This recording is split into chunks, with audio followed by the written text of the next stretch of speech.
What's up? I guess I could tell you about Infamous Mob story. Um, yeah, I do get the emails and go through them. Yeah, we know Infamous Mob. I don't know if they from 41st side or not, but my guy used to produce with them, so I got plenty of stories with them. It's just some just can't go on YouTube, So even this one, I got to do a little dissecting, you know. Um, let's start off from here. They was working on an album. Infamous Mob was right, man, we need to drop. You know what I'm saying? People need to know who we are. You know what I'm saying? So, Godfather Part 3, Godfather 3 came on. And Ty Nitty and all them, they Infamous Mob. Now, my guy, he stayed over there on 41st side in the 50 block or whatever they call that, the 50 building, whatever. And, he on the bus. Nobody would come pick him up. He go to work, get off the 168 or whatever, and he right at the crib. He go to the, what they call that, the Queen's Library. He over there. And his other mans who got all the equipment that he go and, be mixing up stuff at the studio. He stay on like, 8th and 12th or something crazy. I don't know all y'all New York numbers, so if I'm wrong, I guess it's right off 41st side or whatever, or 41st Street or something. But 8th and 12th, I guess, is the hangout spot where they kicked it at or whatever. So he ended up hooking up with a dude who knew Infamous Mob, and they was looking for somebody to come and get him some fire, and he heard do beats, and you know how it go. And next thing you know, they chilling, they smoking, they drinking fifths, they throwing parties, there's chicks going on over there, they talking about going to Jackson Heights. And it's a whole bunch of all this kicking and smoking and drinking that the actual thought about making a song was possible. Like working together, making songs. And they ain't really, my guy didn't really look at them as rappers. So he's like, do y'all write right? And Godfather's like, man, I got stuff right. Man, I keep a pen ready. So Godfather was ready with the pen, but nobody else was writing nothing. Like, I think the guy name was Ty Nitty. My guy had wrote a hook for this song they was doing. He wrote the hook and was like, and Godfather was like, yeah, I like that hook. I'm going to use that. So I think he told Ty Nitty, he was like, yeah, just go in there while he doing this. You go ahead and drop this hook. That way I use your voice for the hook and do it this way. And he was like, nah, go ahead, man. Rap that to me.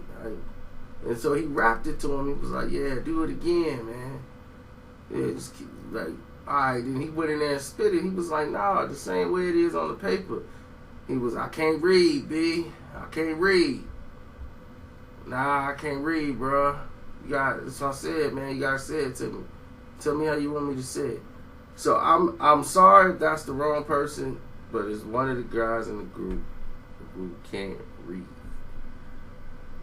You know what I'm saying? He only could read certain words. And I'm not saying it's to diss him. I'm just saying it is what it is. So my guy had to sit there and work word with word for him to try to get him to do the hook right. So they got the hook right. And I guess Godfather was right for everybody. Writing the rhymes to tell them what to say. Ty Nitty just go in and just freestyle, basically. Or he'll give them some lines to say and they just punch it. Now, through all this stuff, getting this song done, alright, song's done. Now, the engineering part comes into play. And you got these other producers and engineers in the studio. Now, the engineer guy who comes in when they was finna actually make this a reality with this record, other people start getting on the record. I mean, they had people from everywhere jumping on this beat. to pretty soon, my boy is like, whoa, hold up, dog. You got like 8, 9 people on the song. Like, what are y'all doing? This song is like 12 minutes long now. You can't have a 12-minute song. Why not? I swear it was like this, like every night, dealing with them. And my boy was like, look, man, you're going to have to cut some. No, keep my man's verse. No, that's tight. We got to keep that. Let's just call it part 1 and part 2. Yeah, that's dope. We're just going to cut it off right here in part 1. Then part 2, we're going to continue the same song later on. So I wanted to fade out right here, and I want to kick it off with part 2. So they had Prodigy on there. They had Havoc. And I think that was it on that song, the people that y'all would know. The rest of them was a bunch of MCs that nobody really knew. They had, what's his name on there that you guys probably knew? Not Littles, but the other guy that was always with him. But anyway, he was on there. And a couple other just rappers that was from the neighborhood, I guess, that was on it. So they trying to finish up the songs or whatever, and they want my guy to produce another joint. Godfather's too high to do the song. He's in there mumbling the words. He's slobbing, he's drooling. And they was like, dog, what's up? He was, man, I'm gone right now. Man, look, let me clear my head for a minute and I'm going to come back. So he went to go clear his head.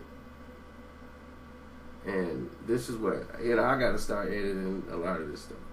Anyway, they think he coming back in like 5 minutes. He never came back to the studio for about 4 or 5 days. You know what I'm saying? And then one of the guys got picked up for some parole thing, and so they couldn't finish another track. So what happened was, when they came in to finish the other songs, the engineer ended up, because back then they went on the 2-inch tapes. So anybody in engineering, y'all know exactly what it is. So they was using the 2-inch tapes at that time. Like now everything is all digital and but back then it's 2-inch tape. So they decided, let's go ahead and record this this new song or whatever.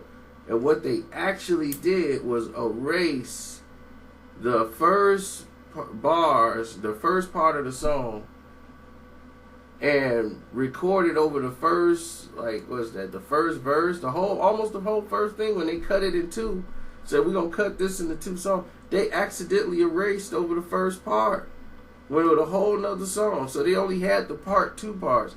So everybody had to come in and redo their verse if they was gonna do the part 1. So they ended up just releasing the second part. And everybody was like, man, screw that, man. Just keep the other song, man. Whatever, it's gone, it's gone. My boy was like, oh, man, y'all just killed the song. Now the song don't make no sense. So, Lord behold, the album comes out. That song's not even on the album. My boy's ticked off. He's ticked off. He put in all this work, all this effort, and they end up cutting him out the project in the end. He got no production credit for nothing he did on that song. And he did. He's like, man, I know I got 2 beats on there that Havoc then took and redid and probably put on there himself. And he's like, because I think I know he took them drums from where I got them from, and he took them off my beat and my sample. And he just went and recreated the beat and started it from scratch and tried to emulate my style, dog. He biting me. So he thought that happened with Havoc on plenty of occasions. Then they had a situation of money. Nobody was paying him for none of his time in his studio time. It's a big old mess. But at the end of the day, the song never came out, and the song was supposedly on a mixtape. And he was like, man, I'm going to sue everybody, man. I want my pay. So this led to a street war. Okay? That led to a result where somebody's chain got snatched. As a retaliation. You know, I mean, listen, this thing here, I am so tired of this construction work right now. They are really blowing my whole cool right now. This construction work is too much. But let's leave it there, because we getting ready to go down a road we cannot travel. So whatever happens in the streets stays in the streets. But hope you enjoyed that Infamous Mobb story as much as you could enjoy it. But as you can understand, there are certain reasons why I don't mention Infamous Mobb stories. You understand? You heard?